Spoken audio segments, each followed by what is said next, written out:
And welcome back to the Murdy Creative Co podcast. I'm your host, Colin Murdy, and today's topic is the Shopify Report. But first, I want to say thank you to everyone who's supported the company so far. If you got a chance, go check us out on the web at murdycreative.co. That's MURDY creative.co. Or you can check us out on Facebook and Instagram by searching at murdycreative.co to see the best of our product shots. Follow us to keep up to date with our daily photos and be the first one to know about new product launches. You can also use the subscribe button at the bottom of our website to be included in all of our new product announcements. Be sure to check out our laser engraving, personalization options, and exclusive colors on the website, or you can get a blank one on Amazon Prime. All right, so I posted on TikTok and on Instagram Reels the other day about the Shopify report that Shopify puts out that they do every year. It's, as far as I'm aware, I should say, I don't know if they do this every year. It is a research report that is 139 pages long, and it is what they expect to happen in 2022, what they see in the trends that are happening. And I'm happy to go over the report with you guys today because I think there's a lot of elements in there, and some people who watched the Reels asked for more details. Now, the good news is this. First and foremost, the report has a lot of good things in it. There's a lot of things that we as a company are doing right based off what the report data is telling us. That being said, there's a lot of things in here that I am not happy to be reading. There's a lot of things in here that are critical problems, and the short version, the really short version, is the playbook that got us to where we are is not going to work moving forward. And I'll go into more detail on that. So the report itself covers three kind of major areas: the future of e-commerce, the future of retail, and then the future of shipping and logistics. And I'm going to start with them, and I'm just going to go in order of the future of e-commerce. One of the things that they talk about is that, they start out, the only constant in e-commerce is change. And this is true. One of the things that was for the better is that it said that consumers are 4 times more likely to purchase from a company with strong brand values. That's something we can do. We have strong brand values, things that we stand up for, and we're good at that. And one of the things that really comes into play about our branding is I think we've done a very poor job in the past creating a good story around the branding. Now, we have a good story. That's the thing. It's genuinely a compelling story about how the company got started and what we stand for, but I don't think we've done a very good job of making it clear to consumers and generating more information about that. So I'm going to go do more of that. But now, I printed this and I put it in my Murdy number 1 here, but I printed this, and the problem is I put it in really small font because I 2-upped it so that it was only 70 pages in my book. But this is an area of things. So in the future of e-commerce, one of the things that they are talking about that's really critical and is going to be really a big problem for us. So one of the areas in the e-commerce report that they talk about that I think is going to be really important for us is how we end up doing advertising. This is what they say. Cost per click for paid search ads increased 15% between the second and third quarters of 2021 alone. That's not good, of course. Despite the changing digital landscape, 41% of brands plan to increase investment in paid and organic search. Many hope that advances in hypersegmentation will make their advertising dollars more effective by targeting consumers who are ready to purchase. Now, here's why that's not going to work. They later in this exact same e-commerce report talk about how the third-party data world is disappearing. And I've talked about this in the past with the Facebook and the Instagram and iOS 14.6 and all of the details that are going along with that. And part of the problem is that with the 41% of companies saying they're going to be increasing their paid ad segments, and it already going up 20%, basically 15 to 20% in the third quarter, and it's likely to, they didn't have any data on the fourth quarter, but I can't imagine it was less than that. We're looking at an increasingly small number of ad spots being gobbled up by an increasingly number of large companies. Now, the companies that have really large profit margins are going to be fine because the companies that have really large profit margins are able to eat the higher advertising costs. It's just part of the profit. But any company like us that has narrow profit margins is going to really suffer. And we built our entire platform on functionally on new customer acquisition through social media advertising. And the big reason for that was because we build a product that you don't necessarily need to buy repeatedly. You buy the journal, the binder, the folio, they'll last you forever. So you don't need necessarily to buy another one. Now, we have multiple products and a lot of different things that can support different areas of your life, but at the same time, that's something we knew going into this was going to be a problem with getting returning customers, because there's not a lot of reason necessarily for people to buy 100 binders because they're going to last. That does play to our strengths later in this particular report, though. One of the things they talk about is how third-party data is disappearing, and that's why the hyper-segmentation won't work, because we're starting to get less and less information from our social media platforms as to what the segmentation of what the data is for the individual looking at the ad. One of the things they talk about is to gather customer surveys and using and this is basically a concept of first-person data, and they talk about this later. And one of the things that they talk about is sharing content on Discord. And that actually made me think a lot, because, do we need a public-facing Discord? Do we need to have a place? And for those of you who don't know what Discord is a software that facilitates, it's something you download on your computer, or you have an app on your phone, and functionally it works a little bit like a chat room forum. So it allows for example, the Murdy Creative Co would have its own server, is what they're called. And on that server, we would have multiple channels, and the channels would be devoted to different topics. Like, for example, one channel might be devoted just specifically to updates and delays. Maybe another channel would be devoted to feedback.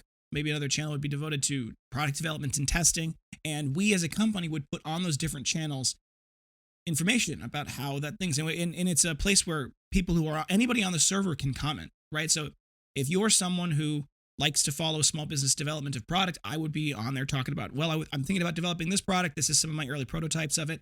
I don't like any of these results. I don't like any of these designs.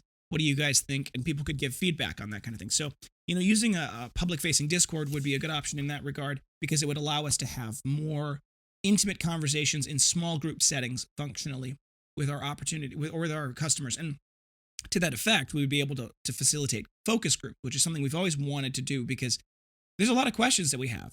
One of the things that is a simple question that I'm hoping that we can implement via an email survey that goes out to you as soon as you purchase, which is, why did you pick the rugged? Was it price, or because you liked the look? Because that information is going to be really important as we move forward trying to decide what we can do for the company. Because if price is the only reason people are picking rugged, we have to be cognizant of that as we look to figure out how to combat these ridiculous costs increases in our materials. Now, there's a lot of different things about, how you focus on this, how do you develop, new different things, how do you do rebranding of your site and things along those lines. But the big thing that I think is going to be a big issue for us is the death of the third-party cookies. Now, for those of you who are in the millennial generation and those who are, frankly, both older and younger, it actually kind of crosses a bunch of different things.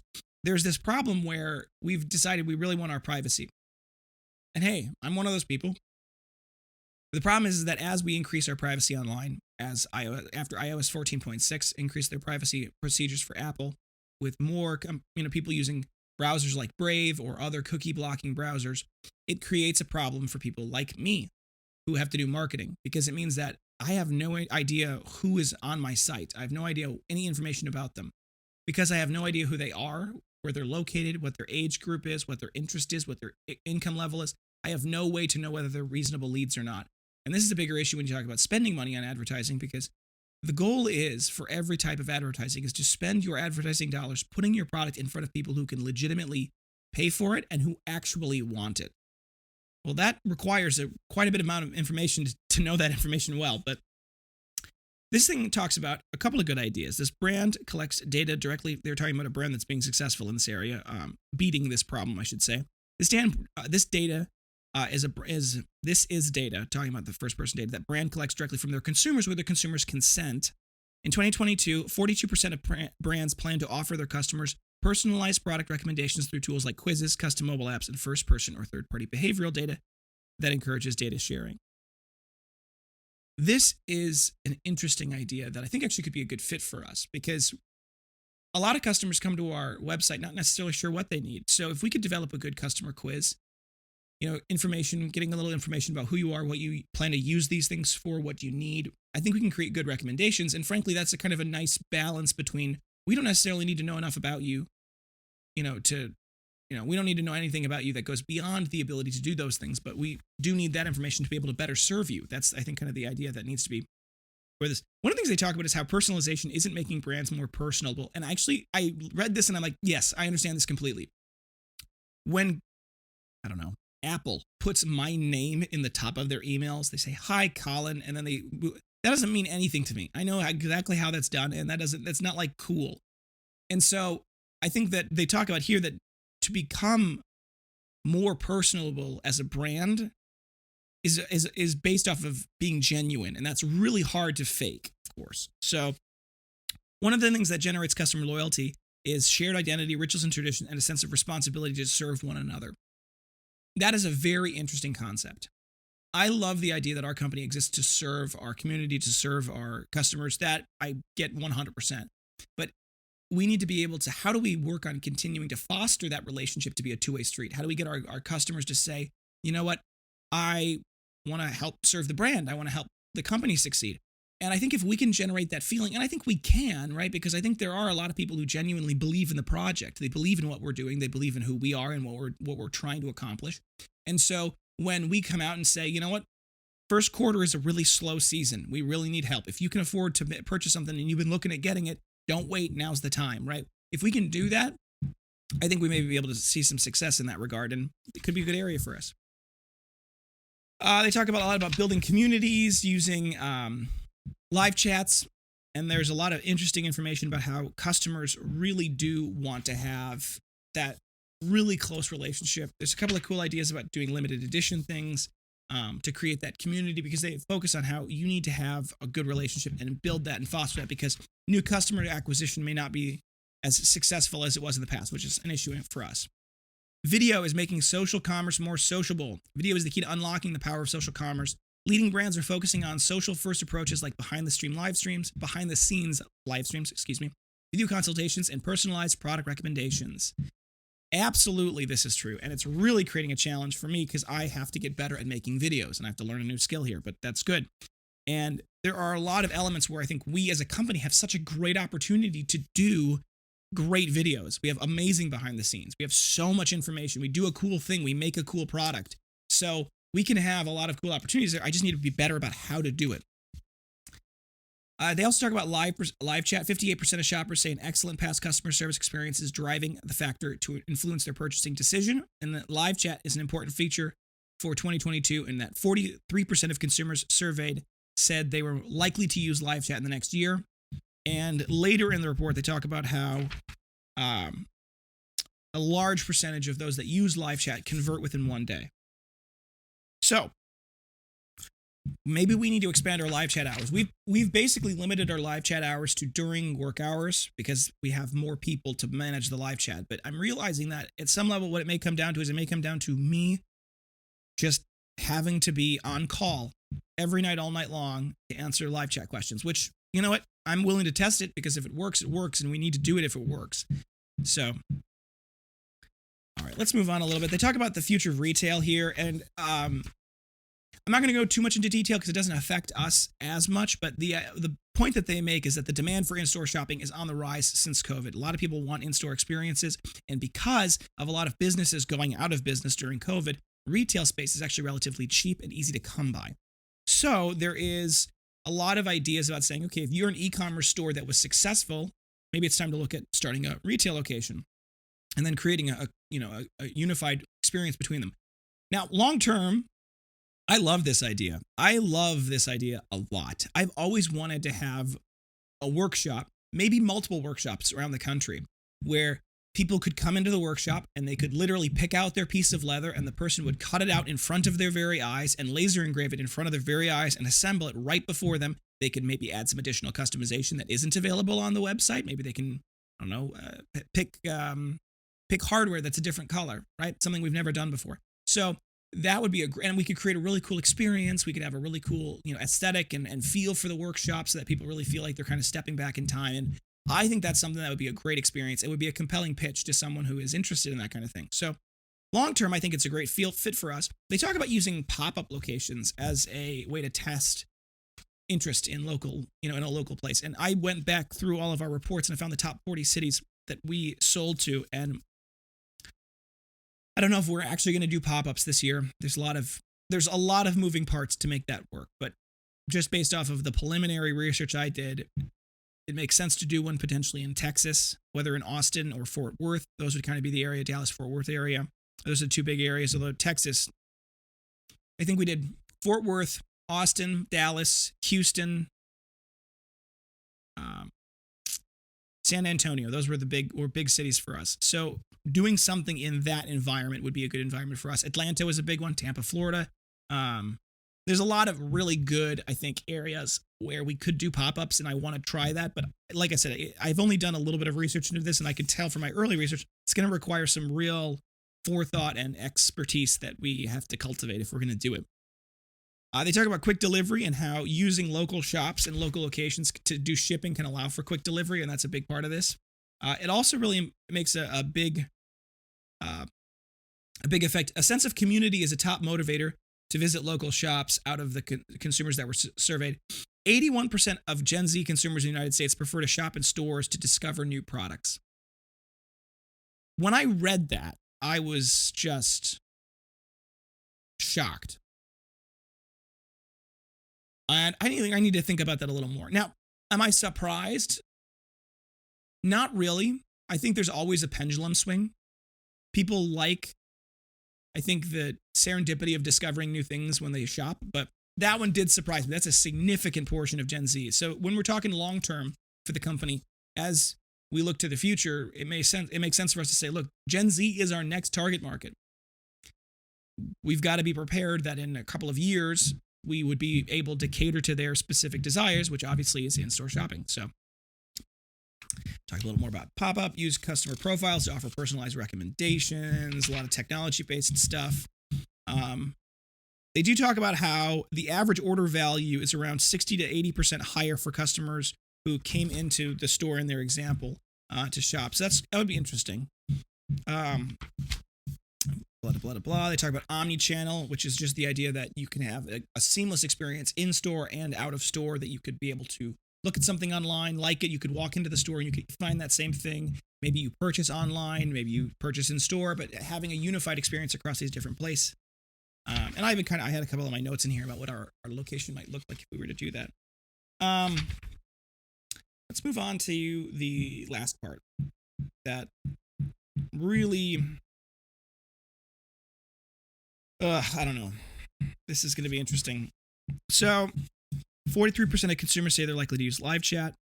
58% of consumers say the ability to reach customer service on their preferred channel influences their decision to purchase. So that means that we need to be everywhere you guys are, which means we need to have all of our social medias available. We need to have Discord, Telegram, live chat, email. We've got to be everywhere, which is difficult. I'm hoping that we can get a better integrated suite of customer service software that allows for us to integrate all of the many, many, many ways that you guys can reach out to us into one portal so that we can keep that unified. Because if we have to have someone whose job is to watch every individual inbox, that's 15 tabs open on a window. That'd be impossible if we had to do it on the native platforms themselves. So trying to figure out ways to integrate a lot of these customer service locations into, or streamline them into, as few windows as possible allows for us to have a better discussion. But 58% of consumers purchase from brands who they have an excellent past experience with customer service. This is a big strength for us. We have had amazing success with our customer service and our relationships. Melinda, who is the person that you're most likely to talk to on the phone or reach out via email, she's done an amazing job cultivating good relationships and helping solve problems when people are unhappy with things. There's a gentleman who posted something negative on our social media on Saturday. Well, he posted, I think, on Friday, but I saw it Saturday. I responded to him, and I did my best to take care of him and address his concerns in the social media. I then sent him an email that same night. It's like Saturday at like 7 p.m. I was putting James down to bed. I sent him an email basically saying, hey, you said you were disappointed in the product. I want to help facilitate a return, and I want to get more information from you about what you didn't like, right? Because we're always working on developing new products and trying to come up with better ways to improve our product. So, I want to take your feedback seriously. He called me on the phone on our company line, and I saw the phone ring, and I could see his name in the caller ID. So I answered. It's 8 p.m. on a Saturday. I answered it, and I had a wonderful hour-long conversation with him. And the feedback he had was excellent. It was good information. It was not when he said it, it wasn't a new thing that I had heard. The short version, I'll just give you the short version, was that his concern was that he felt like the executive cut folio was too thick and too heavy. Now, this is something we've dealt with in the past. We've heard about this in the past. Originally, that was not the problem. In fact, we had the reverse problem where it was too floppy and flimsy and people didn't like it. They didn't feel like they were getting their money's worth. And we did some research and figured out that most people don't carry that much in their folios. And so having something that has a lot of heft to it, even when empty, was something that kind of helped make people make it feel like it was really worth the money, because it is. So I had a long discussion with him. I explained how this was kind of we'd gone through this path a little bit, but the fact that he brought the concern to me is something that maybe we need to do a light version of the product. Maybe we need to do an intentionally lightened version of the design that would allow for people to have a little bit more of an experience like that. He ended up buying 2 different products additionally. So that was an amazing success story, I think, of our customer service, being able to turn someone who was very negative into a positive experience. And that is, I think, something that we as a small business can really excel at. And I think we have to excel at it because that's going to be critical to success. All right, let's jump forward to the future of shipping and logistics, because this is where it gets interesting. Really, I mean, it's all interesting, but everyone's talking about supply chain, how this is a huge issue, blah, blah, blah, blah. One of the things that I didn't like in this report is that McKinsey, which is a big research company, reports that significant disruption to manufacturing production now occur on average every 3 to 3.7 years, which is not good.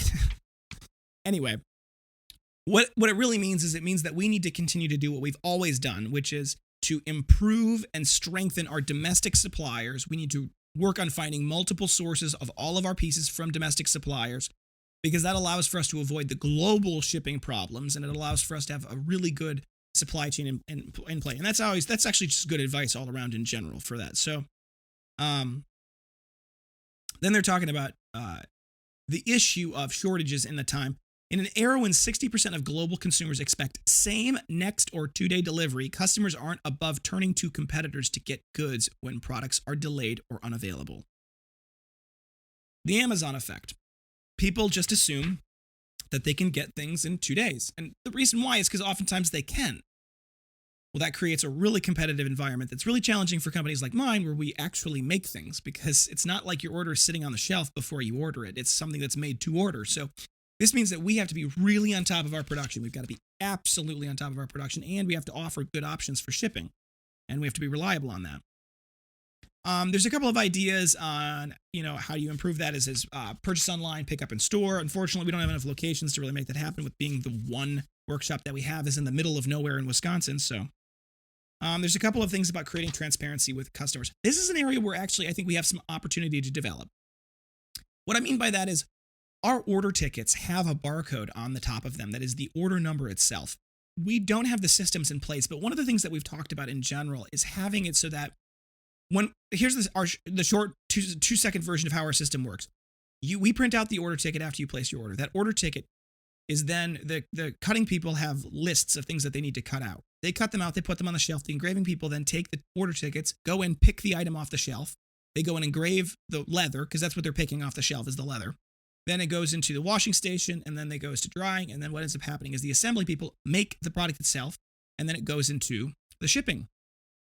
Now, technologically, I think we could manage to have it so that there could be scanners at the different workstations, right? And the order ticket could be scanned in, for example, when it goes into engraving, and when it goes into assembly, and when it goes into shipping. And we would potentially have the opportunity so that customers could be texted or emailed saying, hey, your order is now in engraving. Your order is now in assembly. Your order is now in shipping.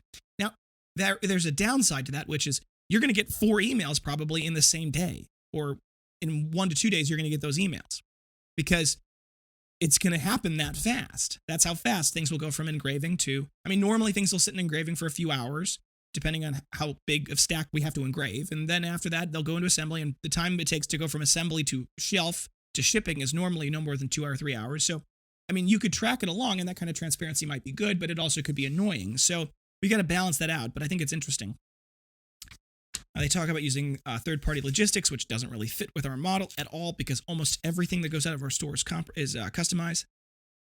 There's a couple ideas about how to build out automations into your inventory system so that It automatically informs your supplier when it thinks you're getting low. A lot of that's cool ideas.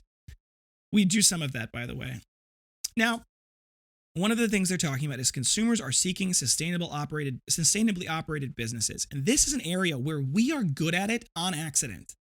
And we don't make we are not good on accident. We're good on this is actually very intentional for us. We are very good at this on purpose, but it's not something we focus on, and we should, which is that we need to advertise our buy it for life attitude and our 120-year warranty. We also need to focus on that leather is a renewable resource that can eliminate the use of a non-renewable resource, mainly plastic. Right? This is a huge win for us, right? We're making something that otherwise would go in the garbage, right? Mainly the biological waste from the meatpacking industry. We're able to convert that into something that is a very durable good that will last you and is refillable with a recyclable material for your entire life and beyond. That is a huge win for us. And we are absolutely right dead center of that option. Now, one of the areas that we're obviously going to be going up against is we're going up against kind of a backstop of the people who are most interested in this are also people who are traditionally perhaps vegan or more prone to that. So this is an area of development where we've been looking at a new type of vegan alternative. It's just going to take time to develop. We've gone through about 25 different products now, 25 different materials for vegan options for our products. And there's not a lot of good fits. The one thing I'm looking at now is maybe a type of canvas. It's like a waxed canvas, but we've got to find one that's the right thickness, the right, durability, the right feel in hand. And all of these things are elements that are just, I don't know the answer to yet. So this is where we go back to challenges in that regard. There's a lot of elements about working on spotlighting our fair treatment of our workers, right? Because this is an area where a lot of people care about, are you treating your people well? And we absolutely are. We have a wonderful team, a very small, wonderful team of people who are very happy to go to work. They love working there. I love them. They take good care of me too. So it's definitely a two-way street. And I want to focus on the fact that when you're buying from, I texted this customer who had mentioned, the one who had reached out to us, who was unhappy on social media, and I called him he called us that night. I'd sent him a text message because we were talking afterwards via text, and I sent him a text message back saying, I think you might appreciate this, but here's something you should know. Evan's going to be the one punching the leather out. Melinda would be the one cutting the roughs. Evan's the one punching it out. Anna's the one that's going to be doing the engraving, and either Sonia or Aaron will be making your product, and then Meryl will probably be doing the shipping. Those are real people who are actually making this thing, and every one of them appreciates that you purchased from our small business. It means the world to them. And this is part of us that we really can actually win in this area, I think, really well, because we genuinely are good at this. So it's an area for us. Focusing on sustainability, and we've actually done pretty good on this. 46% of consumers are more likely to purchase a product online if they're able to recycle the product packaging. All of the Murdy Creative Co packaging is recyclable. From the tape on the box, to the box itself, to the Tyvek envelope, which is, by the way, made from recyclable, with 10% post-recycled stuff, to the brown paper that we put in there to pad it out. Like, all of those things are recyclable. We did that on purpose. That is not by accident at all. We don't focus on this. We don't mention that anywhere in our marketing. We don't mention that anywhere on the website. And so this is an area for us that I think is, an interesting thing. There's discussions about offsetting carbon emissions. Frankly, I'd like to look into that more, figure out what that would actually cost, because at some level it's the right thing to do, and I don't think it'll be that big of an expense for us. So this is an area where I think we're going to be good. Now, this is the big area for us. Customers choose to shop with brands that are transparent around delivery times. This is an area where we have failed. Now, if you would ask my admin team or anybody that works at this company, all of them would say, we've done really good at this. And the answer is no, we haven't. And here's why. We post at the header of our website, in the cart, and at the checkout what our crafting lead times are. We still have customers, a lot of customers, who do not understand our lead times. They don't understand how long the crafting lead time is. They don't understand what the delivery window is. They don't understand the relationship between those two. So while we think that we've got this great way of communicating with the customers about our lead times and that we're being transparent, the answer is we are not, because they're not seeing it. They're not understanding it. So regardless of how good we think we are at this, we aren't, because the results speak for themselves. So last night, after reading this report, I went in and I added a new application to our website. And this is brand new with virtually no testing. And I have this could be a disaster, but I don't think it will be. If you go to any of our product pages, if you add anything to the cart, if you check out anything, it will show up in your order. We're working on making it so that it shows up in your order confirmation email, which I think it will. It will tell you exactly the timeline in days when you're going to get your product. It'll say on the product page, for example, order placed February 14th. And then it'll say order processing February 15th and through February 16th, right? And it might not take both days. It's just saying it could take 2 days. And then it says order delivery from February 16th through February 24th, right? Based off of what shipping you select. And we have that as something that is an interesting element. That's everywhere on all of the product pages, like I said, in the cart and at the checkout. I'm hoping that because those are specific days, that will allow people to have a better sense of that.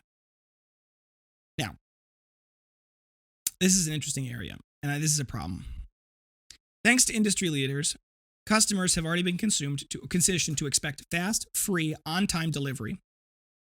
And free shipping continues to be a significant influence on purchasing for 75% of global shoppers, with 58% of people expecting free next-day delivery. Thank you, urban centers. Holy smokes.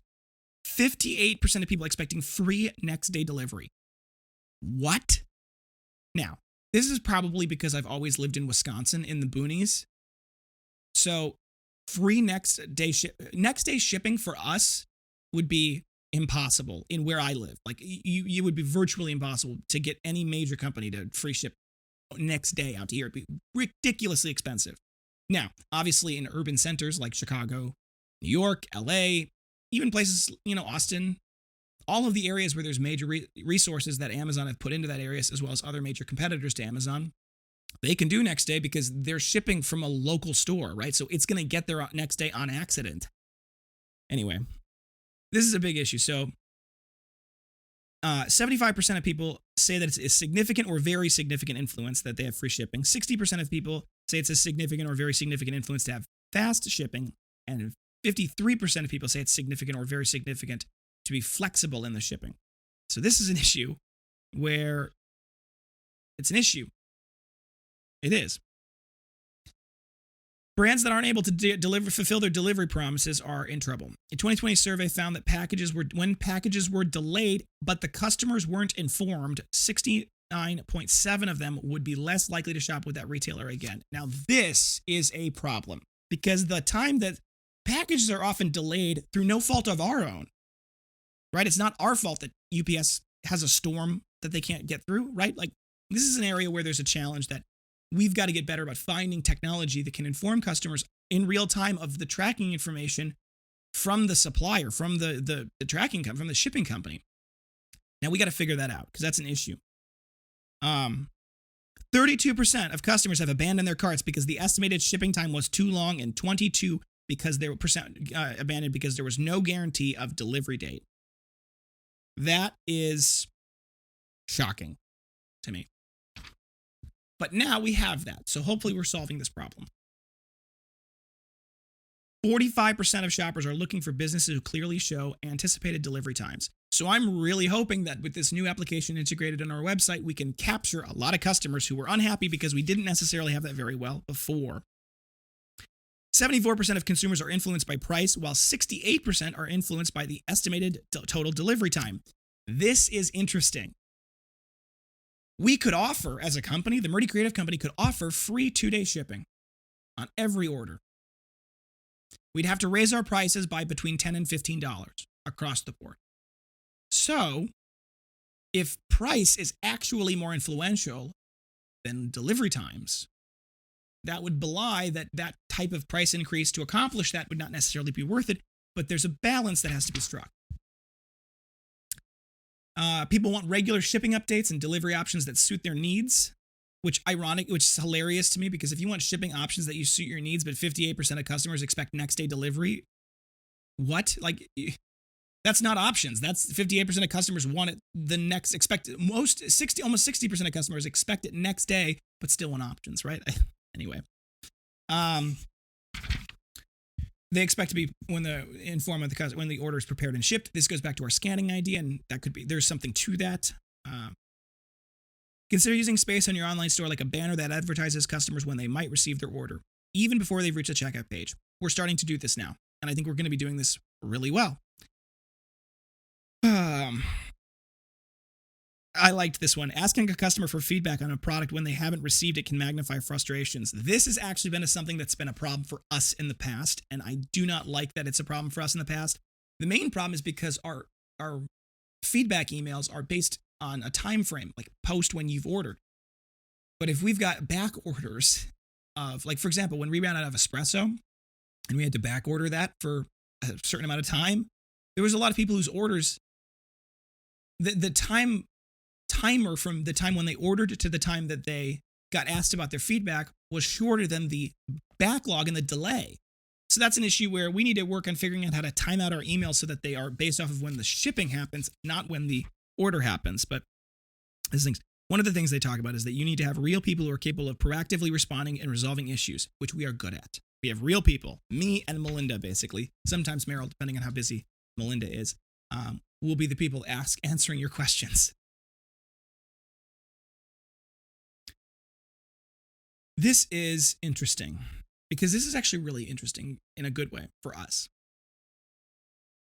In the midst of uncertainty, it is important to remember that people are reasonable and willing to adjust their shopping patterns. Almost half of people are committed to making purchases early to guarantee their delivery by the set date that they wanted. Recently, smaller brands especially have shifted back to a 5 to 7 day shipping period. So, this is an area where actually 5 to 7 days for crafting lead times probably wasn't terrible, but when you consider the fact that we've got 3 to 5 days of delivery time, that's a problem. So for us to say now that you can order and get predicted crafting lead times on the product page and predicted delivery dates, which would also include the fact that there's weekends, right? Like this is the thing I like about this, is that the process of the application that we're using allows for us to include the idea that your delivery window is going to exclude Sunday because nobody delivers on Sunday. So that's adding time to your lead time, but that's realistic. That creates a better, more realistic lead time. 44% of consumers expect deliveries to take a week or longer to arrive. And this goes back to the idea that 58% of customers supposedly want it next day. So there's a overlap here in their research that I don't know how to square. This is the idea that 58% of people want it next day, expect it next day, and 44% of the people are expecting deliveries to take a week or longer to arrive. That math doesn't quite add up, but I'm sure that there's conflicting research in this particular area. Millennials and Gen Z shoppers are up to 3 times more likely to want to pay for expedited shipping.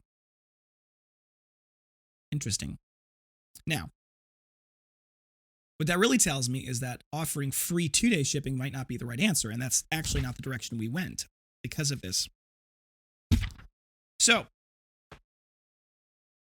after reading all of the shipping and the logistics in this report, I made a decision. Every order, regardless of how much you pay, is going to receive free ground shipping in domestic shipments. Now, I am concerned about this, I will say.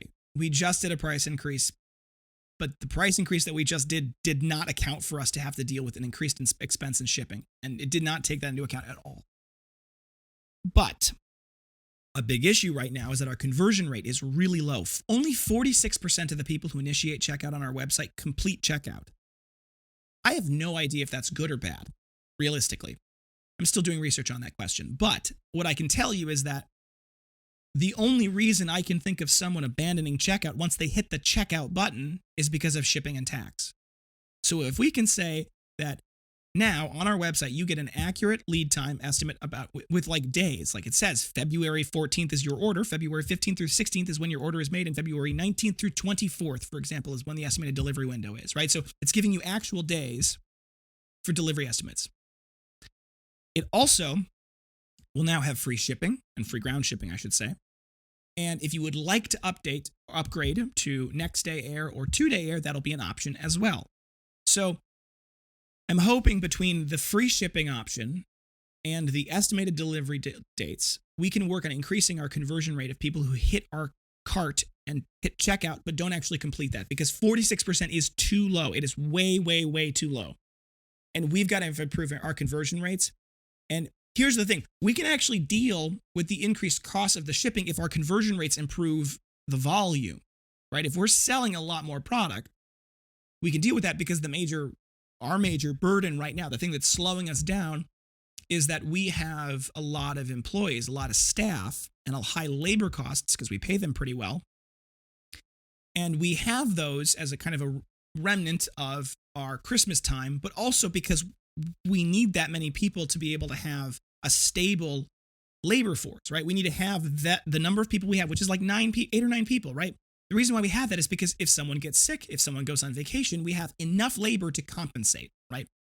And more importantly, it allows for us to have the ability where if a customer came to us and said, we want 100 or 200, we have the ability to scale relatively quickly and produce that many, right?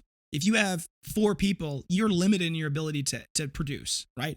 But right now, we have a pretty solid team that can produce a lot more than we're currently selling, and we need to solve that problem. So we need to improve our conversion rate. So these are all of the many, many elements that I'm dealing with. And this report was eye-opening in a lot of ways.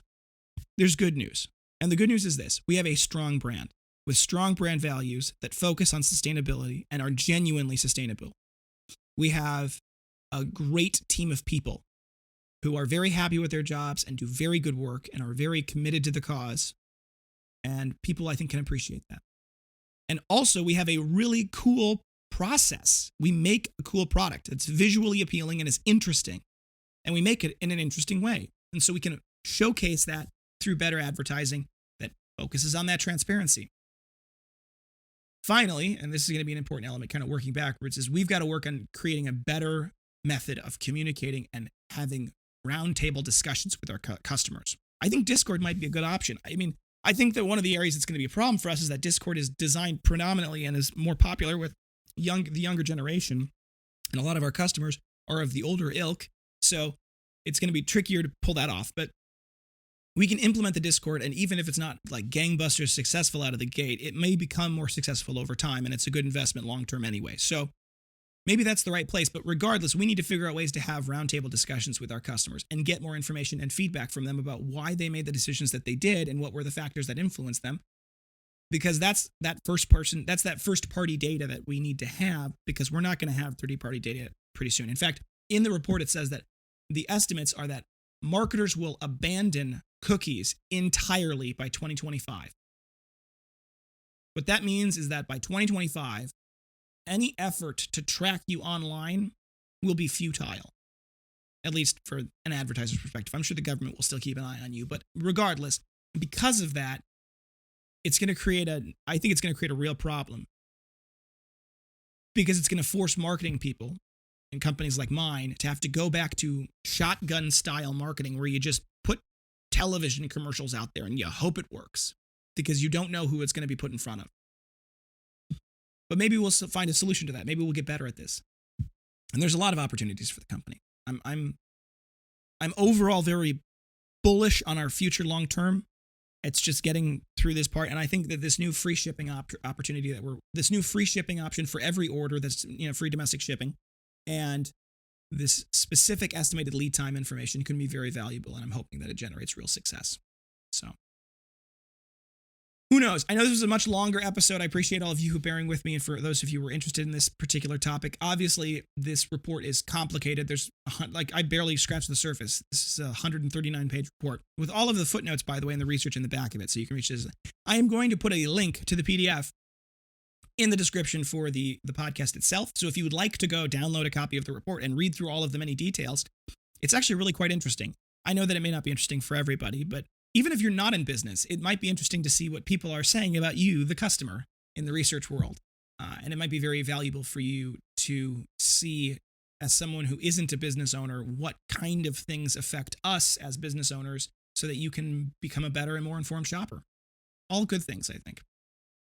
Anyway, thank you guys for tuning in today. Be sure to check back in on Thursday for our next topic. And don't forget to check that subscribe button as well as the notification bell to get notified of our latest podcast right away.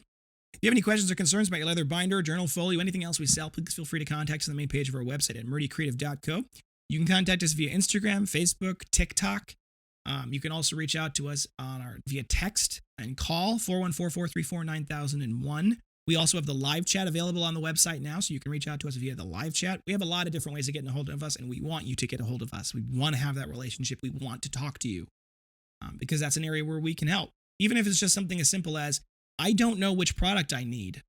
That is a question we can help you with for sure. So if you want to call us on the phone, though, and you want to place an order over the phone, we can help with that. You can call us 414-434-9001, Monday through Friday, 8 a.m. to 4 p.m. Central Time. We're not open on federal holidays, though, so keep that in mind.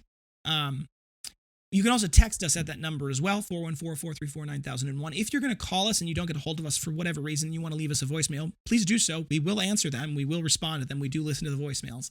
But if you're going to leave us a voicemail about a specific order, please include that order number. It starts with the letter S, and then it's a bunch of numbers. That allows us to better find and triangulate which order we're talking about. Sometimes people will call and they'll leave their first name, and that's it. And that's not very helpful when we're trying to figure out what the problem is and figure out how to solve it. So any information you can provide about the order number or anything else like that, we're happy to help. If for whatever reason you're curious about where your order is, you're seeing delays, you want to know more, we are happy to help. There is only so much we can do to make a package that's stuck at UPS move. That's a problem that we're still working with our UPS reps to solve, but we still can look into it if you'd like. If you think we deserve it, a good review can go a long way to help us grow. A good review actually means a huge, huge bit in this kind of world here. People want to know how company is doing, and they want to hear it from somebody other than us. So you can go read all of our amazing reviews at murdycreative.co/reviews, or you can go to facebook.com/murdycreative.co/reviews and leave your review there. There's actually a button on our reviews page that'll take you right there too. It says, do you recommend the Murdy Creative Company? You click yes, then you can write your amazing review. We love them. We read them. They go up on the wall in our break room. It means the world to us. We are a small company. So when someone says, I love this product, first of all, we know your name. We know who you ordered from. And we actually know, in most cases, who made your product, like by name, right? We know which person made your product, like I mentioned. So when you say, hey, I love my binder, Erin's the one that put it together, right? So Erin feels really good about her work. So these are areas where that kind of good feedback really does mean the world to us. If for whatever reason you would leave us a bad review, please, please, please get in contact with us first. There's another button there that says get directly in contact with us. It is important for me personally that everyone has a good experience with our company. That's why I answered the phone at Saturday at 8 p.m. to help with this customer, right? I really, really, really desperately want everyone to be happy, even if it means that you return your product and get a refund, right? If you don't like your product, I don't want you to have to keep it just because you bought it, right? I want you to be happy. So please, if you're unhappy for any reason, give us an opportunity to make it right. We will do everything we can, including refunding and recrafting, to do that. But you need to reach out to us so that we know that you're unhappy, because there's no way for us to know that otherwise. So please give us that opportunity first. Word of mouth is the best form of advertising, so please tell your friends. We have our double loyalty point rewards and double sharing discount going, or bonus going right now. So if you go and you place an order on our website while you're logged in, you get twice the number of the Murdy Creative coins that you would normally get, which translates to 10% back. You get 10% back off whatever purchase you make as in-store credit that can be spent on any product that we sell, right? So it's not limited to a specific collection. There's also a shareable link there. If you go to the bottom left-hand corner, you click on the rewards window, it'll pop up in your pane. You can see all your coins that you have there, but also has that shareable link. That shareable link, when you give that to your family and friends, they get $10 rather than $5 off their first purchase, and you get $10 of in-store credit when you make that referral. So it's a great opportunity for us. When they make that purchase, I should say, that's when you get the $10. It helps us, it helps them, it helps you. It's wonderful all around. Please go check that out if you're interested. If you have podcast topics you want to hear more about, send them my way. I'm always looking for new ideas, new topics to talk about. Frankly, this is a community. If you guys want to know something about behind the scenes, if you want to know what I had for breakfast, just ask. Put it in the comments below on YouTube, and or you send us an email, sales, S-A-L-E-S, at murdycreative.co, and we'd be happy to talk about things. I mean, frankly, I'm a pretty open book when it comes to the back end of things, so if I can talk about it, I will. If you're looking for multiple items for any reason, gifts, giveaways, menus, client gifts, employee gifts, anything like that, we do have bulk discounts available. Bulk discounts start at a minimum order quantity of 5, and they go up from there. And they are based entirely on the cart quantity itself. So you can mix and match to your heart's desire. It's only based off the total cart quantity. Some things specifically are eliminated from the bulk discount. And I'll give you an example. Add additional engraving. the add additional engraving is another item in our store. So if you added 5 add additional engravings to your product, it would look like a bulk discount. So that particular product has been exempted from the bulk because it's not really an additional product. So if you are looking at your cart and you're saying, hey, I have 5 items in my cart, but I'm not seeing the bulk discount, A, reach out to us. We're happy to help troubleshoot that. If it's actually broken, we want to fix it. But B, it may be that one of the products is something that's not eligible for the bulk discounts just because of the nature of the product itself. I can only think of the add additional engraving right now. It's the only one I can think of that's like that, but that is one that's like that. So keep that in mind. Our bulk discounts go up quite a ways. So, it's great. If you don't have a specific quantity in mind, but you have a specific kind of price point that you're shooting for, reach out to us with that. We can work on figuring out if there's a volume that fits that price point for us, and we can work with you on solving that problem. We offer custom engraving on everything we offer. Currently on the website, built into the website, we have custom engraving. The customizer is operational for everything but the composition and the executive cut notebook. Those are hopefully coming soon. We're very excited about getting this fully operational. This will allow anybody to add anything to their folio, except for copyright things. That's a totally different story. Anyway, so it is no setup fees, no minimum order quantities. It's a simple flat fee, normally $15. It can go up a little bit if you're getting a multiple engraving cert. It's large or complicated, things like that. Normally it's only $15 though, and that's pre-bulk discount. So let's say you want a slim cut binder and you want to get a logo on it, and then you want to get 5 of those. That $15 per item actually is a lot less because of the bulk discount. So that's awesome. Check that out. We want to be able to give you guys the tools to make something even more beautiful on our products. So check that if you're interested. If you're interested in getting a composition cut and an executive cut, by the way, send us an email. We can create custom orders for those. It's just a different process. Thank you guys so much for tuning in. Have a great day, and goodbye.